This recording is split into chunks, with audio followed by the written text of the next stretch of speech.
Wondered why nobody is talking about a cure anymore.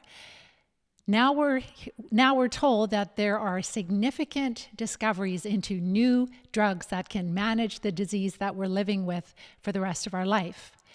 Nobody's talking about a cure anymore. That subtle change in the language makes all the difference. So when did we stop wanting a cure? I don't think it's that we stopped, but the language has stopped. And it's so subtle that most of us are missing this. So we have stopped expecting a cure for whatever disease that we're living with. Maybe you've spent thousands of dollars on your health. Maybe you have worked with many integrative practitioners. You've changed your diet. You've spent a fortune on supplements, and yet you're still sick.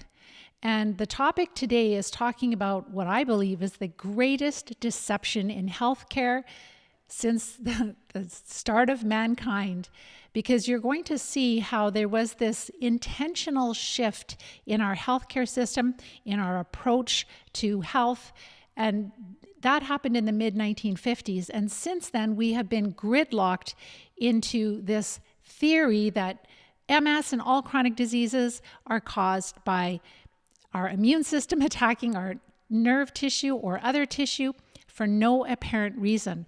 This is preventing us from finding a cure.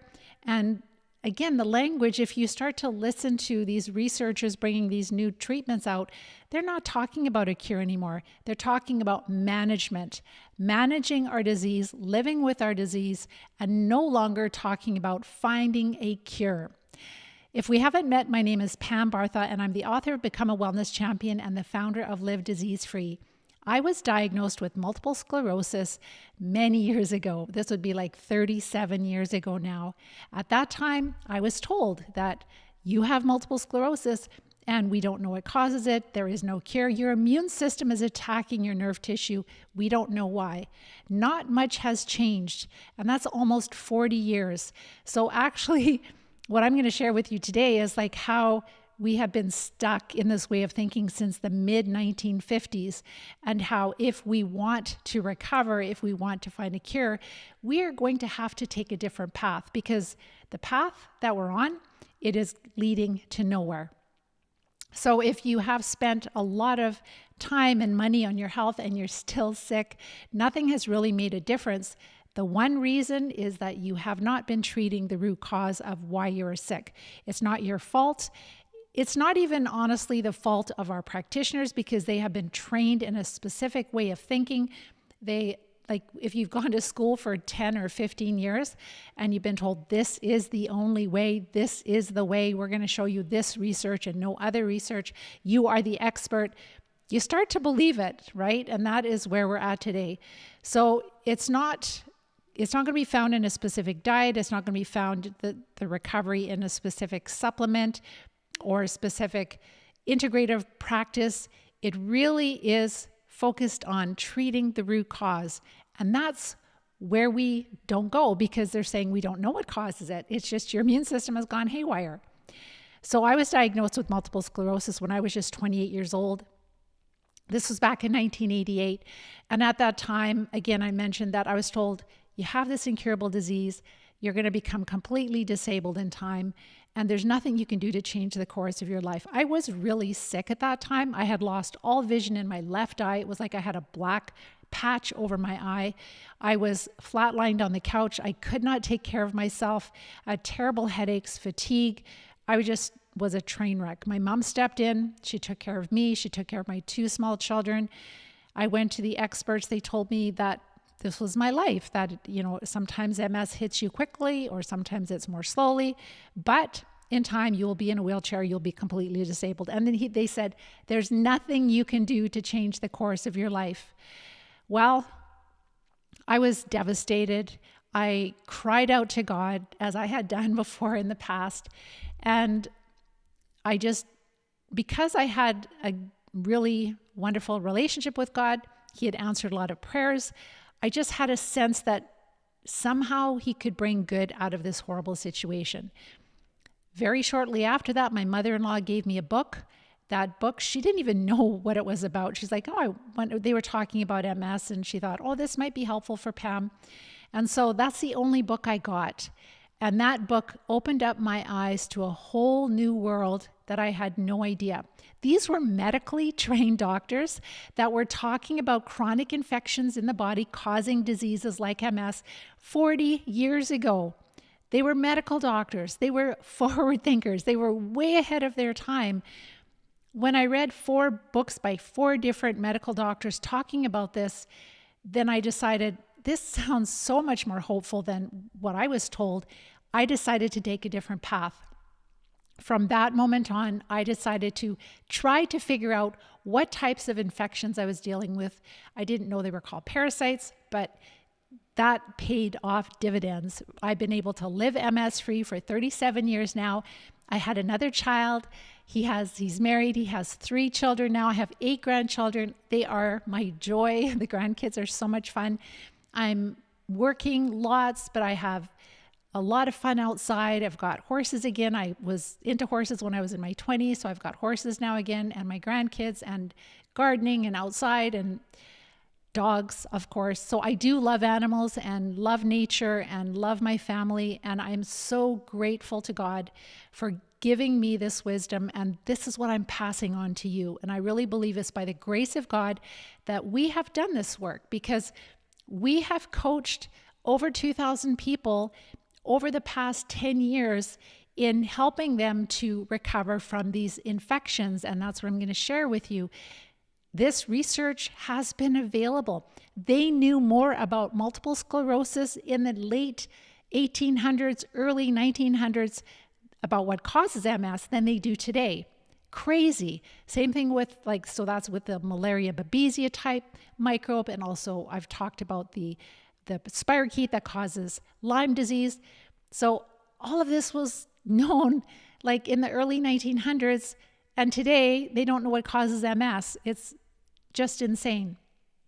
So I was diagnosed at a top MS university hospital back in 1988. So I had a proper diagnosis and by a neurologist, a leading neurologist. But again, that whole system hasn't changed over the past 40 years, and it's time. Don't you think it's time for a change? So I am not a clinician. I am a health coach and a health educator. I have a science degree. I'm a certified teacher.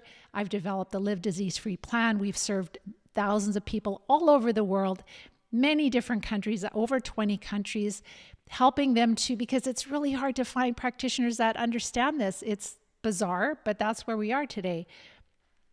So if we just look back in history, I'm going to do it really quickly, but you can kind of see how researchers and doctors back in the day, how they thought about chronic disease. So already 400 BC, there was this plague in Athens, and they knew that they understood immunity, how people would get sick, they'd be exposed to something, and then their immune system would be not allowing them to get sick anymore.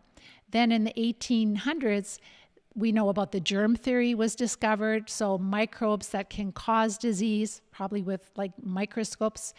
And so the 1880s proved that tuberculosis and cholera and anthrax, they were specific germs that would cause disease.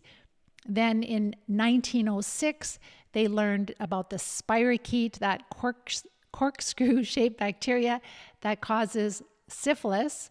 It's very similar. It's from the same family as the bacteria that causes Lyme disease, the Borrelia.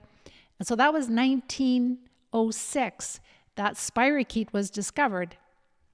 And they knew that it caused things like African sleeping sickness. They knew it was a parasite. That was a spirochete. I'm going off. So 1910 is when they found that the malaria parasite, which is a different one than Borrelia. Borrelia is a bacteria that causes syphilis. Then they found the protozoa, which causes malaria, and they found that caused African sleeping sickness, and of course, all the symptoms of malaria. It's a disease, right? That's caused by the spirochete. So again, another infectious microbe, a microbe that causes infection in bodies, in people, in humans. So by 1923, There were millions of doses of parasite drugs that were manufactured in the United States alone. The bottom line is, for hundreds of years, the best minds in medicine were looking for different types of microbes that caused disease. It didn't matter what type of chronic disease, that's what they believed. They believed that there was a certain microbe that would cause disease.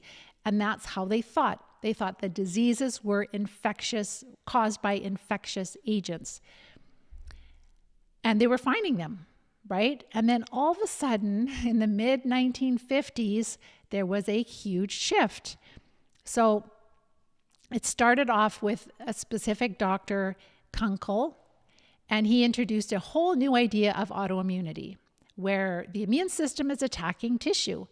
And they didn't know why, but just that the immune system had gone haywire and it was attacking tissue. So then this is a theory. It has never been proven, but a lot of doctors were skeptical because they had found all these different microbes that cause disease, and they were like, I don't know.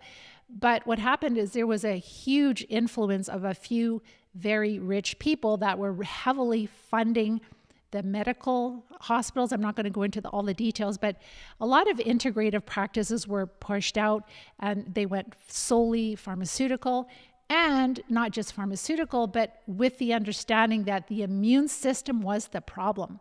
Everything was autoimmunity. So then, since that time, so this is the mid-1950s, that big shift, everything, like all chronic disease, is considered to be an autoimmune disease. And now we have over 100 autoimmune diseases. We still don't know what causes any of them. There still is no cure. All we have are disease-modifying maintenance pharmaceuticals that we will take for the rest of our life. So if you cannot find the cause of disease, you definitely cannot find a cure. And if you can't find the cure of disease, then you have a customer for life. And that's exactly what our healthcare system has become. We become customers for life for this big medical complex, pharmaceutical complex. I'm not against all pharmaceuticals. I believe that they are very important to save lives in specific places. What I'm talking about is when we're dealing with chronic disease, using immunosuppressive drugs, if we have a parasitic infestation, is not a wise thing to do. It actually makes us weaker. There's a really big problem with this whole autoimmune theory. Number one, what I have observed in coaching thousands of people all over the world, they don't just have one disease. They can have 3 to 5 autoimmune diseases at one time. So they're saying that the immune system first starts, you end up with MS, and then all of a sudden you have arthritis or inflammatory bowel disease, or you have 3 to 5 different types of autoimmune diseases, and then you've got to use all these different types of disease-modifying drugs, and that is not the case. Right? If it's just your immune system is attacking your nerves, then why all of a sudden is your immune system, you're dealing with arthritis and you're dealing with joints? So if the immune system is really attacking 5 different types of tissue randomly, does that even make any sense? The second problem with this autoimmune theory is that this self-attack, these antibodies that are supposed to just attack our own tissue for no apparent reason, they show up in healthy people too, people that do not have a diagnosis.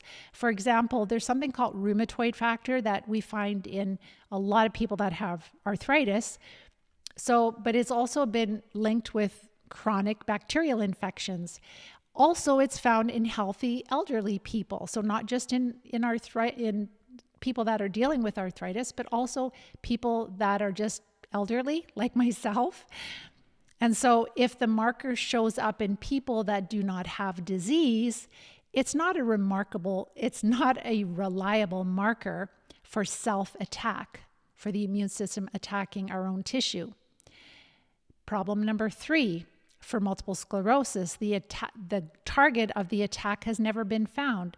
So the part of our body that the immune system is supposed to attack, it's called the autoantigen. So for multiple sclerosis, they have never found an autoantigen. So we keep talking about, oh, MS is an autoimmune disease. It's immune mediated. That's true, meaning that the immune system is involved. But to say that it's autoimmune is a theory, and it hasn't been proven, and they've never found the part of the body that those antibodies are attacking.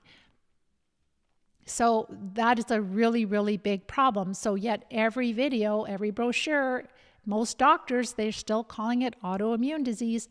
So this theory has been published for over 70 years, the autoimmune theory. For over 70 years. We still have no cures, and doing the same thing over and over again and expecting a different result is literally the definition of insanity. So what research shows now, I've done multiple videos on this. If you are new to my work, make sure to look back on the last few videos that I've done. You can either go to livediseasefree.com, look at our blog, and you'll see I've done a series where, like, the link between MS and fungus, the link between MS and Lyme disease, between filarial worms, large round worms, tapeworms, flukes, malaria type protozoa. There's many different types of parasites that have been significantly linked with multiple sclerosis. And you might think, well, how is that possible? All those different types shouldn't there just be one parasite that causes MS? No. If you look at our microbiome, it is like, if it's healthy, it's diversity, right? And if, for example, if you're gardening in your garden and you want to remove the weeds, you'll notice that you have many different types of weeds. You don't just get one type of weed. Those are pests. So in our body, when we're on antibiotics, maybe we've used certain immunosuppressive drugs, and maybe our lifestyle has made it worse, well, those microbes become out of balance, and we don't just end up with one type of parasitic infection, we end up with multiple. So we can have worms and protozoa and bacteria and fungi all getting out of balance, and they all need to be knocked back and building back the good microbes. So some of the research, just to touch on it, so that if you haven't looked at this, you need to look at it carefully. Dr. Alan MacDonald, a very well-respected pathologist, he passed away, unfortunately, but he examined the spinal fluid of MS subjects, and in every single case, he found filarial worms. Those are very small round worms. He found they were infected with Borrelia, the bacteria that causes Lyme disease. In every case, he also found developing tapeworms. He also, in 2 out of the 10, he found actual worms that were growing, juvenile worms that were growing. So not just the immature forms, but actually worms growing. They would grow into larger tapeworms in the brain. Then also, the Borrelia part is really important because he confirmed that. And the significant thing about this is that veterinarians have known that when these worms or their larvae get into the central nervous system, whether it's tapeworm or roundworms, they cause symptoms that are identical to multiple sclerosis. They cause extreme fatigue, balance issues, numbness, tingling, weakness, paralysis, spasticity. The list goes on. So this has been known for 100 years in veterinarian work, but they've never linked that to humans, which is interesting. Also, there are many, many studies that I've shared linking MS to, like back in the late 1800s, early 1900s, to a protozoa that's very similar to the one that causes malaria. It might be a malaria babesia type protozoa. And that protozoa, like, they were treating MS patients with a malaria drug in the early 1900s, and they were having really good results. All that research just got dropped. Then also with Lyme, with the spirochete that causes Lyme disease, in 1911, the research really started. And then, many studies came out where they were finding these spirochetes in MS, but not in healthy controls. Then a bacteriologist actually was able to isolate them in 1957 in a Time magazine article that was written. So there's like many, many peer-reviewed studies that show all of this, the link between MS and malaria type protozoa, the link between MS and the Lyme. The one about Lyme is so significant because even the MS Society really gets confused because they say that a lot of our test results between Lyme disease and MS are really, really similar. A lot of the symptoms are really similar. So people get confused. It's like, do I have Lyme or do I have MS? And they're like, no, they're different, because if you have Lyme disease and you treat it early with antibiotics, it's going to help. If you have MS, they say it doesn't, giving you antibiotics will not be helpful. Well, that's not the true case, because they actually did a study themselves that they funded, and they found that giving antibiotics in the early stages of multiple sclerosis really helped significantly. So I'm not saying you should take antibiotics. I'm just saying that it looks like that there could potentially be a bacteria like the one that causes Lyme disease that is one of the culprits causing MS. So the evidence is there for anybody to find it. You just go on your computer and you can start reading it. You don't have to go to a library. You don't have to dig up research and books and order studies in like we did when I did my science degree. If you wanted to get certain articles, you'd have to go through your university and then get other universities to send it over, like photocopy it and send it to your university, and there was costs involved. It's for every practitioner. They can review this in the comfort of their home or in their office. It's easy to see. Peer-reviewed science. So that evidence has been there all the time. The research community has chosen not to look.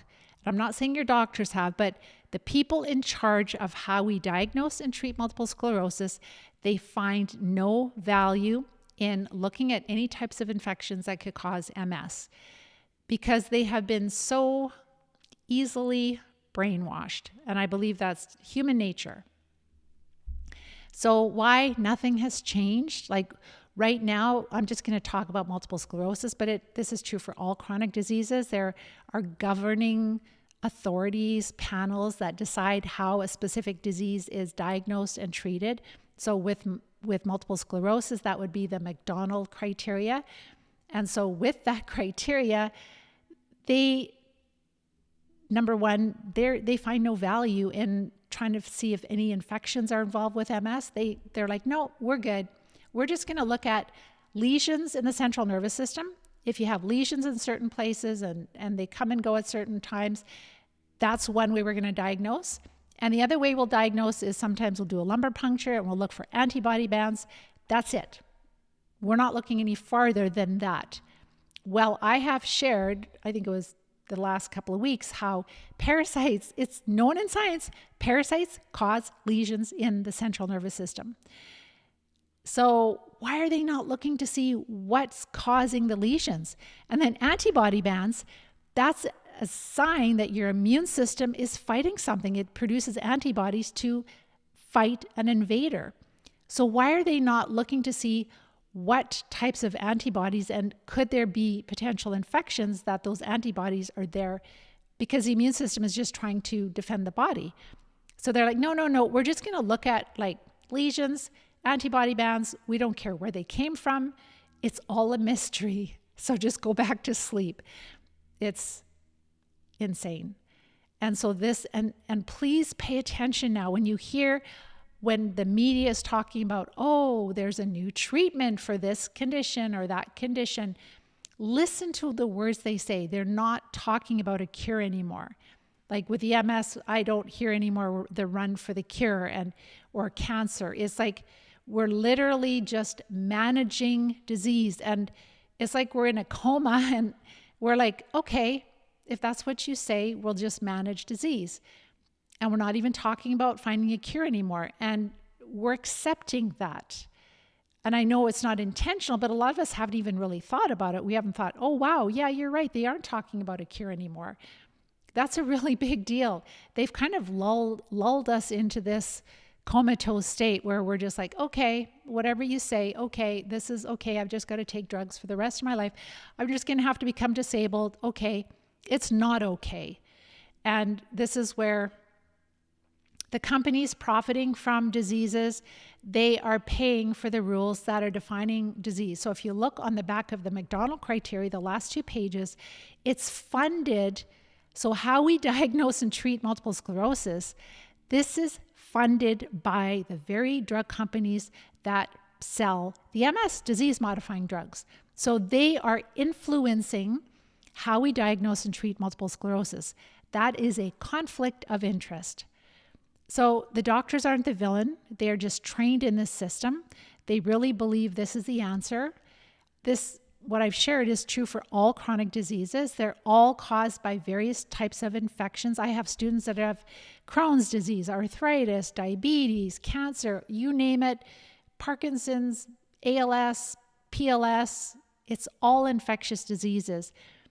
And so the College of Physicians, they're controlling what research our doctors are seeing. And the pharmaceutical companies, they fund a lot of their education. So this is why they're not talking about a cure. Some of these newer MS drugs, very often they're recycled old cancer drugs, and they are over $100,000 a year that they're being billed out. This is a very lucrative industry, and this is why we're not talking about a cure. If they cured us by treating parasites, even for a few months, like what we have to do to recover, we have to do multiple months if we've been dealing with parasites for a long time. Let's say it costs you like $10,000, right? Over maybe a year to a year and a half of treating. And honestly, a lot of these drugs are so old, they are safe, they don't have patents. There's no money in treating parasites. There's no money in treating the root cause. There's no money in finding a cure. And this is the problem we have. So the first thing we have to do is become aware, like, oh my gosh, I never thought about it that way. And then secondly, if you're really not happy with the direction of your health, is taking a different path like I did years and years ago. The nice thing is now we have a proven plan. Before I was like literally reading books. I tried so many different things, and some things helped and some things didn't. But now we have a step-by-step plan, and we understand a lot better the types of infections we're dealing with, how to treat them the most effectively, and people are recovering. And some of the students that I supported 10 years ago, they are still disease-free. They're still MS-free and whatever other disease they had because they treated the root cause. They actually, and I don't even like to use the word cure because like when you live on planet Earth, you're going to be exposed to more parasites. Recovery is a better answer for that. It's where you recover and then you learn the skills to make sure you never end up in this position again. You learn how to treat periodically. You pay attention to symptoms. You know when you need to treat. It's like, oh, my gut's been off. I've been waking up a lot. My mood is a little more tired. Or if you're dealing with allergies, that's when you treat parasites, not when you have chronic disease. Obviously, if you get that far, you need to treat them, but it's much easier to treat parasites when you're not dealing with significant disabling chronic disease. So we have many students. I can never promise full recovery, but we have students that no longer need their canes, their walkers. They no longer need their wheelchair or scooter. They are going back to work. They are opening up wellness clinics. They are writing books. When you have suffered that much and you're young enough, a lot of us, like, that's why I do this work, is because nothing brings me more joy than to see people get their health and their life back, because that was me years ago. I feel morally obligated to do this work by God. Like, if God gave us this wisdom, like, how can I just go off and do something else, right? When I know that there is such a great injustice, whether it's intentional, whether it's not intentional, there's such a great injustice where people are suffering terribly. They are not living their life. They are dying prematurely. And this has to stop. And if I can be a tiny, tiny little help in a situation, that is why I'm here, is to help show you that there is hope for you, that you don't have to wait until the healthcare system changes and is actually more helpful for you. You can actually take your health and your life back now. Again, we have students that are 10 years living disease-free. So it's not just me. I'm not just this random one-off. It is treating the root cause works. If you want to listen to their amazing successes, you can find them on our YouTube channel, Live Disease Free. You can find them also on our website, livediseasefree.com, right on the homepage there. Take some Kleenex with you because you'll have happy tears. I'm going to go to your questions. Awesome. No questions. Holly, hi. Dania, I hope I pronounced your name correctly. Hi, Paulette. I hope you find this helpful. Like, did you hear about parasites or infections before you found me? Let me know if you have or not, because most people, even to this day, when I first chat with them, they have never heard that parasites could be causing the disease that they're dealing with.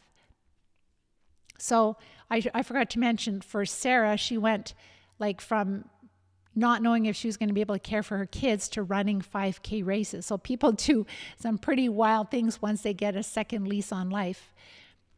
So in order to recover, and number one, is recovery possible? Yes, it is. You have to go past this healthcare deception, the great healthcare deception. You have to look past it and look at what is causing disease. And what's causing disease is chronic infections in the body, the toxins they produce, the immune reaction they produce, right? The inflammation they cause, nutritional deficiencies they cause. Most of everything we're dealing with is because of these microbes, these parasites that are living in the body. And we are living in a time where our healthcare system is not helping us in that area. It's really good at other things. If you get in an accident, it'll save your life. If you're having a baby or whatever, or there's complications, emergency, crisis intervention, wonderful. But when you're talking about living with chronic disease, the greatest healthcare deception is caused by ignoring the fact that infections cause disease, parasites cause disease. A couple of little key things here. So Holly, you learning about parasites. However, when they wanted to diagnose me with MS, you fell on my lap. When they wanted to diagnose me with MS, I fell on your lap. Well, that's awesome. So that means that ideally, when you first get diagnosed with MS, that's when you want to treat the parasites. So if you found me, or if you're finding me now, please reach out. You can watch my masterclass training. I share all the steps we take to recover in that training. And you'll understand some of a little bit of research I talk about that. So you understand that this is significant. This is real. I share a bunch of case studies of people that have recovered. Then you can also listen to their voices on our website or on our YouTube channel. And I would be honored to support you in treating these parasites. And you can still work with a practitioner, but it's really hard to find practitioners that understand how to treat these parasites. Your ADHD and spectrum status have improved since you started treating your chronic complicated ear and sinus infections that you've had since your childhood. So definitely don't stop there. So it's great that you're treating fungus and that you're treating like bacteria, but just know that the worms really, really impact our mood and our behavior also. So again, like years ago, we knew about fungus and we knew about Lyme disease, but more recently, we've come to realize just how significant the larger worms are in chronic disease. And even things like ADD, ADHD, autism, they're present, and they are many thousands of times bigger than a bacteria or fungi. And then one more here, Reggie, you're very welcome. Please, what you can do, Reggie, and all of you, please share this work. Like, talk about it in groups, share it with other people. The interest in parasites is starting to grow. Unfortunately, we don't have a lot of practitioners that are skilled at helping us yet. And that's why if you need support, reach out, watch my masterclass training, and you can reach out and join the academy, or we've got programs here that can support you. A lot of people still have to treat themselves, unfortunately, because the practitioners just aren't there yet. But I'm hoping this is going to change very quickly. So with that, I really hope you have a wonderful week. I will be back next week. If you enjoy what I share, make sure to like, share, and subscribe. It really helps to get this word out.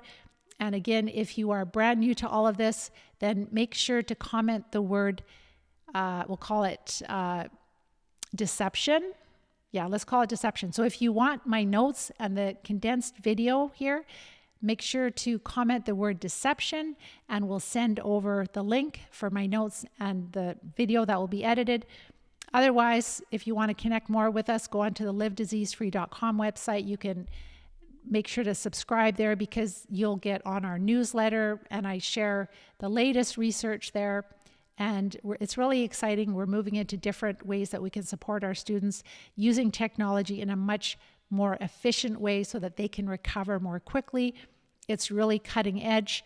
A lot more good things to come. I'm doing another book, and I want to create some different tools, whether it's diet or diagnostic tools, to help people to identify parasites they're dealing with, and practitioners too, and also just to be able to fine-tune the diet. And I wanted to mention too before I go, is if this is the first time you found me, I want to leave you with some hope where you can start making some changes in your life right now and start feeling better. So we have the Live Disease Free Diet Guidelines free. Just comment the word diet, or you can, I think diet is the easiest, or cheat sheet, one of those two, diet or cheat sheet, and you'll get all of I think the cheat sheet might just give you the cheat sheet or diet. I don't know.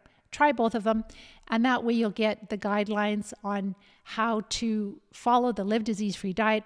You can start to notice significant symptom improvements in as little as 1 to 2 weeks by decreasing food to the parasites. That's all that it is. We're eating healthy, nutritional food, but we're decreasing food to the parasites. They're less active. We notice huge improvements, and people report all the time on social media and even our students. So that's the first step. And then learn about the parasites, listen to some successes. And if you get to the place where you're like, Pam, this is my answer, I can't find a practitioner, make sure to reach out, and you can fill out the form. You can book a time to chat with me, and you can be a wellness champion and starting your recovery today or tomorrow or whenever you decide that you're ready. So again, we have helped hundreds of people in many, many countries. It doesn't matter where you live. Obviously, it's more helpful if you understand English, but we've had people that their friends translate for them. So where there's a will, there is a way. So with that, I'm going to let you guys go. I hope you have a wonderful week. I'll be back next week. Take care. Bye-bye for now.